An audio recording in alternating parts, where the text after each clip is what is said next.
Labdien visiem! Man pat tās bija iespēja jau kā valdības vadītājam šajā namā otro reizi tikties ar Eiropas Savienības galveno sarunvedi ar Lielbritāniju par izstāšanos.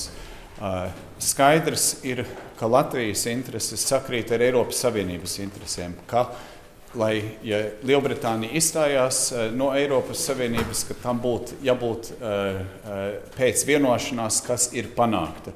Šī vienošanās visa Eiropas Savienības dalībvalstis ir apstiprinājuši, ka viņi būtu laba vienošanās mums, un kā mēs zinām, līdz šim Lielbritānijas ne valdība, ne parlaments nav bijuši spējīgi izlemt, vai viņi var pieņemt šo vienošanās līgumu vai ne, bet šis jau ir neatkarīgi no tā, kas būs Lielbritānijas nākamais vadītājs, jo mēs zinām, ka mainīsies premjerministrs.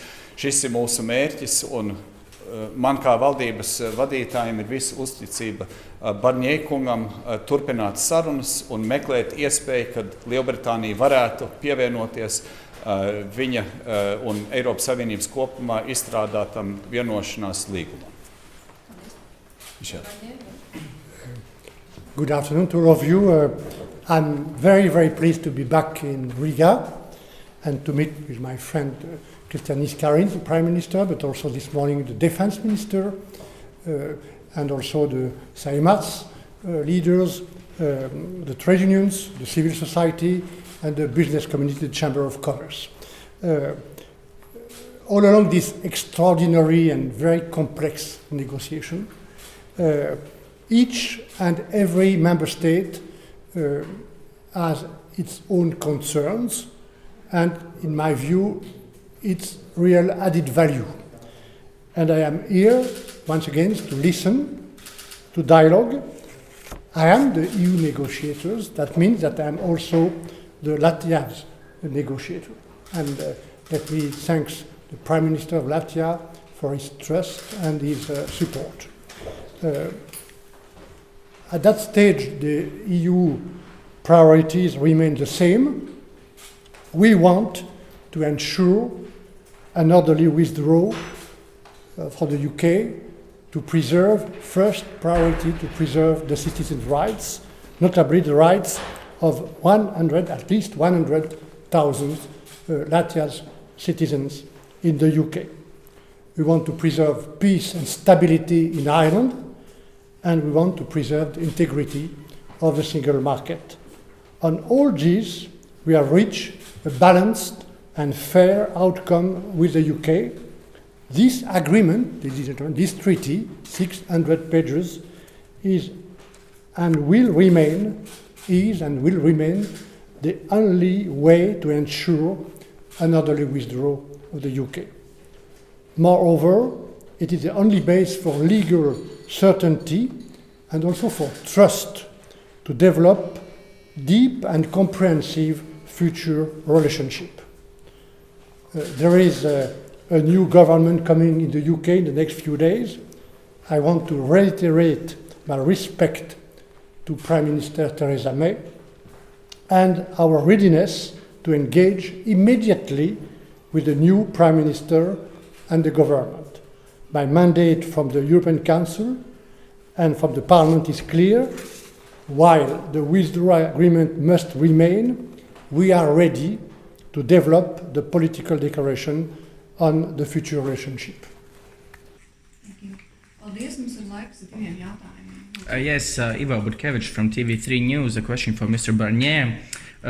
Given that both the candidates that are remaining in the race for the Prime Ministership of the United Kingdom are actively speaking about renegotiating the deal that has been put in place and failed in the British Parliament numerous times.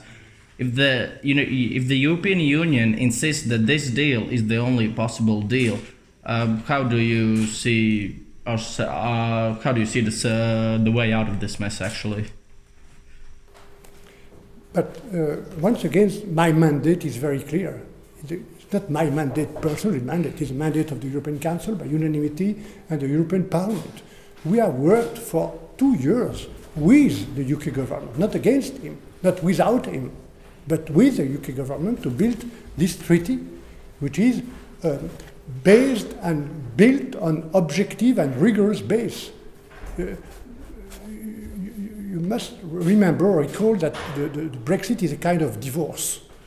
As any divorce, it creates huge and many uncertainties for many people. First of all, for the citizens, for the beneficiaries of the structural funds, of the budget of the EU, and in so many areas.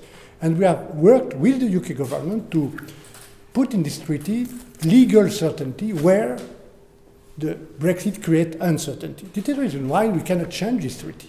If the UK wants to leave, still want to leave the EU in an orderly manner, this treaty, as far as the divorce is concerned, is the only one.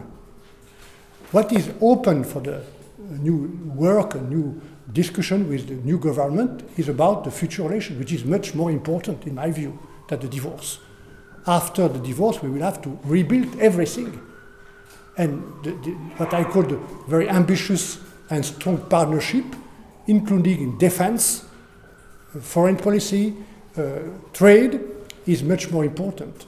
And we are open to work again with the new government on the scope, precisely the scope of this new partnership. This means we are ready to work on the political declaration. Latvian television is asked the question to Michel Barnier. At the moment, the nearest future, there will be a lot of changes in the for the very important EU posts. How that might influence Brexit negotiations, because your position will be changed, and also new commissioners coming. How that might change negotiation process, and is 31st of October definite Brexit?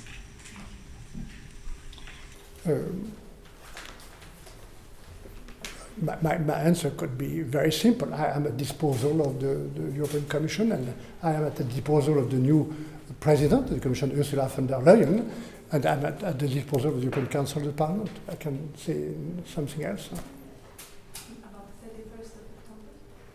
Yes, the date chosen and decided by the European Council at the request of Theresa May. You remember that she asked in March more time, and the European Council, by unanimity, gave this time needed by the UK government. So I can say that we hope that before the end of October, working with the new government, we will be able to facilitate the ratification of this agreement by the House of Commons. But let me add that what it's called a no deal, never been and will never be the choice of the EU. Never. I have worked as a negotiator for a deal. So if there is a no deal, it will be the choice of the UK, not the choice of the EU. Thank you. Merci. Thank you very much. Yes, and all the best for your country. Okay. Thank you. Thank you.